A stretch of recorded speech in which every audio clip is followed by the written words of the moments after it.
Sir, अध्यापक भर्ती परीक्षा लेवल 2 डिवीजन बेंच जोधपुर में आज विवादित प्रश्नों को लेकर सुनवाई थी। तो क्या कुछ आज की सुनवाई में रहा और विवादित प्रश्नों को लेकर क्या कुछ बेनिफिट मिलने की अभ्यर्थियों को संभावना है? कई सारे प्रश्न थे अभ्यर्थियों के, उनसे संबंधित कुछ ये सवाल हैं। आप आज की सुनवाई से शुरुआत कर दीजिए। नमस्कार।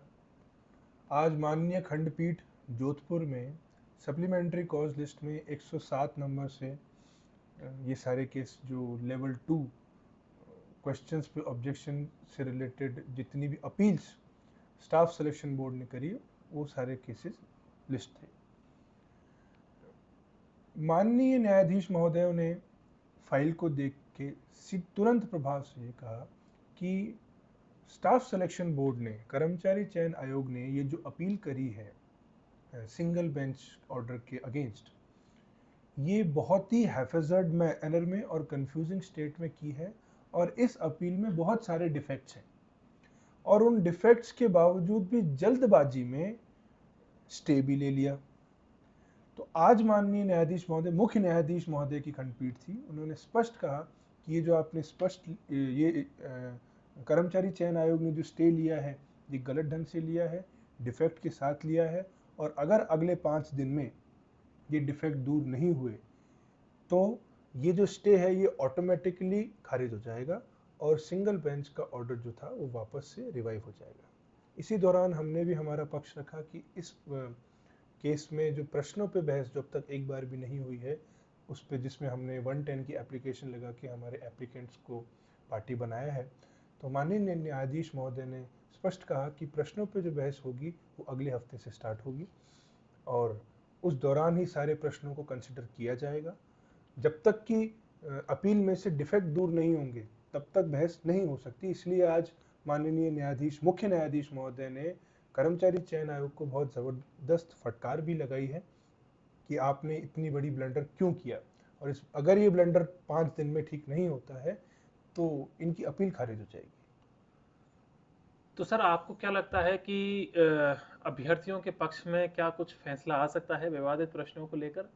क्या कुछ अपनी तैयारी को देखते हुए आपको क्या लगता है कि प्रश्नों पर बेनिफिट मिल सकता है अभ्यर्थियों निश्चित बेनिफिट मिलने की पूरी संभावना है। L1 में जो हमारी मेहनत थी, L1 में जो हमारा ट्रैक था, जिस ट्रैक पे हम चले हैं, क्वेश्चनों पे बहस हुई है, पूरे दिन भर बहस हुई है, आप सब लोगों को ये बात पता है, तो वही हम चाहते हैं कि L2 के अभ्यर्थियों के साथ भी हो, क्योंकि लगभग प्रश्न एक जैसे ही हैं L1 और L2 के। तो जब L1 पे डिटेल्ड बहस हो सकती है प्रश्नों के ऊपर, तो L2 में क्यों नहीं होगी? बिल्कुल होगी। कई कैंडिडेट्स ऐसे हैं जिन्होंने अभी तक डिवीजन बेंच में एप्लीकेंट नहीं बने और कई सारे साथी पूछते भी हैं कि क्या वो डिवीजन बेंच में अब एप्लीकेंट बन सकते हैं? बिल्कुल, ये तो शुरुआत है। ये केस में जो खंडपीठ में केस गया है उसकी तो ये स्टार्टिंग है। बिल्कुल बन सकते हैं और जिसको अपने राइट को असर्ट करना है उसको एप्लीकेंट बनना भी चाहिए। सर, लेवल प्रथम को लेकर भी कई सारे साथी लगातार पूछ रहे थे कि लेवल प्रथम का फैसला जो रिजर्व है कब तक संभावना है और क्या कुछ रहता है, इसका कोई क्राइटेरिया फिक्स रहता है कि कितने टाइम में ये जो फैसला जो रिजर्व रखा जाता है आ सकता है? देखिए, इसका कोई क्राइटेरिया नहीं है, किसी भी लॉ, किसी भी रूल में ये स्पेसिफाइड नहीं है कि किसी माननीय न्यायाधीश महोदय को, जिन्होंने फैसला रिजर्व रखा है, उनको एक पर्टिकुलर टाइम में वो फैसला सुनाना है।